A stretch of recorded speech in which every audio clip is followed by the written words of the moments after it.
Bonjour à tous, alors on m'a demandé de faire une vidéo pour expliquer comment je fais dans mes vidéos pour synchroniser ma voix, donc c'est-à-dire un micro extérieur avec la caméra. Parce que comme vous le savez, je n'utilise pas le micro je filme avec mon iPhone, mais j'utilise pas le micro de l'iPhone. J'utilise un petit dictaphone que je mets donc au niveau de mon col, qui s'accroche au niveau de mon col, pour avoir un meilleur son que le micro de l'iPhone qui est éloigné, ce qui va permettre par exemple quand justement je suis éloigné de la caméra, de pouvoir avoir un son nickel, que je sois à 50 cm de la caméra ou que je sois à 10 mètres, on va garder exactement la même qualité sonore, comme on voit à la télé, quand vous voyez des gens sur les plateaux télé. C'est ce qui se passe, vous avez l'image qui est d'un côté et vous avez le son qui est de l'autre, ce qui fait que peu importe la distance, on garde toujours la même qualité. En fait, c'est pas tellement compliqué, simplement il y a une manipulation à faire en plus.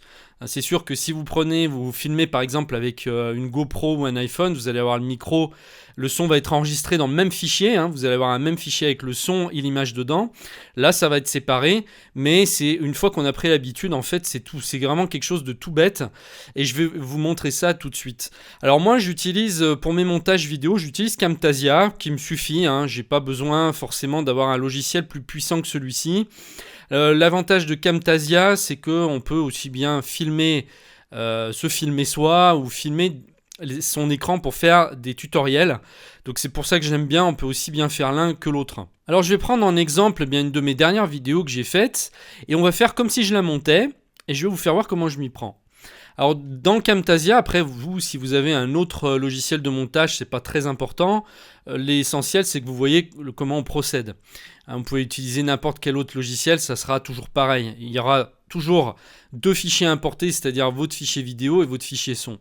Donc là, moi, j'importe. Je vais aller chercher mes deux fichiers. Là, j'ai la vidéo. Et là, donc en point move, filmé par l'iPhone. Et là, j'ai un point wave. Donc, c'est un fichier qui a été généré par le dictaphone que j'utilise, qui me sert de micro. Alors, je vais importer les deux fichiers dans mon logiciel. Voilà. Maintenant, je vais les amener dans la timeline.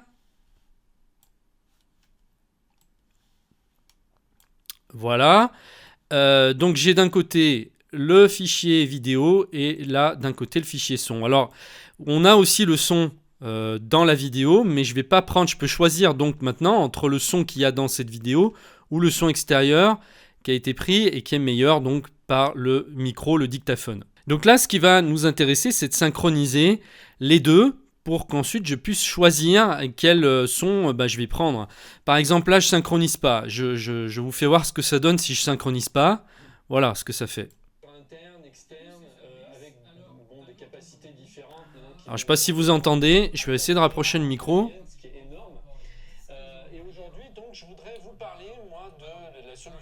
Voilà, donc là, c'est la cacophonie. C'est normal, puisque le fichier son n'est pas synchronisé avec la vidéo. Donc c'est pour ça qu'il faut absolument que vous ayez, pour pouvoir synchroniser le mieux possible, laisser le son au moment où vous enregistrez avec la caméra. Comme ça, on va pouvoir voir visuellement les deux côtés, le son qui a été pris avec la caméra, qui a été mis dans le même fichier, et le son à part, ce qui fait qu'avec les espèces de diagrammes, là, on va pouvoir synchroniser. Donc ce que je vais faire, je vais agrandir un peu, voilà, pour avoir plus de jeu. Et là, je vais synchroniser les deux fichiers. Vous voyez, il y a des espaces. C'est assez facile de repérer. Vous voyez. Là, je fais glisser mon fichier en dessous pour vraiment le mettre pile comme il faut. Alors là, on va déjà faire un test pour voir. Je vais monter le son pour que vous puissiez écouter. Salut, c'est Fabrice. Alors, à l'heure d'aujourd'hui, on a... Donc là, il y a un décalage. Donc on va affiner. Je vais travailler plus en précision. Je vais affiner. Voilà, là, on va remettre un petit peu comme ça. Salut, c'est Fabrice. Alors, à l'heure d'aujourd'hui... Là, on y est pratiquement. On y est presque. On pourrait dire que c'est bon. Je vais essayer encore de faire... Enfin, d'aller plus vraiment en précision. On va essayer comme ça. On a tout ce qu'on veut en matière de stockage, ou pratiquement, par rapport à il y a 10-15 ans en arrière. Voilà. Donc là, on est parfait. Le son est parfaitement synchronisé. Alors maintenant, ce que je vais faire, je vais éteindre le son de la vidéo. Par exemple, bon, je vais vous faire voir. Ici, je peux avoir le choix maintenant entre prendre le son qui a été enregistré par la vidéo ou prendre le son par mon micro. Donc là, je vais couper mon micro et on va écouter ce que ça donne quand il n'y a pas de micro, justement, quand c'est filmé avec l'iPhone et quand le son a été enregistré avec l'iPhone. Salut, c'est Fabrice. Alors, à l'heure d'aujourd'hui, on a tout ce qu'on veut en matière de stockage, ou pratiquement par rapport à il y a 10-15 ans en arrière. Bon, donc là, on a un son qui est pas mauvais, mais on peut faire mieux que ça avec le micro. Donc là, ce que je vais faire, je vais faire l'inverse, c'est-à-dire que là, je vais éteindre le son de la vidéo et je vais mettre le micro à la place. Alors pour faire ça, je vais devoir séparer le fichier son du fichier vidéo. Alors je vais faire un clic droit. Normalement, on doit pouvoir le faire sur sur tout bon logiciel de montage, on doit pouvoir le faire. Donc là, Separate Video and Audio, voilà. Donc là, je me retrouve avec le fichier son de la vidéo qui est séparé. Je me retrouve ici avec uniquement la vidéo sans le son. Ce qui fait que maintenant, je peux jouer et je peux choisir ce son-là ou ce son-là. Alors, donc si je garde le fichier de la vidéo, ça donne ça. Salut, c'est Fabrice. Alors, à l'heure d'aujourd'hui, on a tout ce qu'on veut. Maintenant, je vais couper le son de la vidéo et je vais mettre celui qui a été enregistré par mon micro. Et voilà ce qu'on a.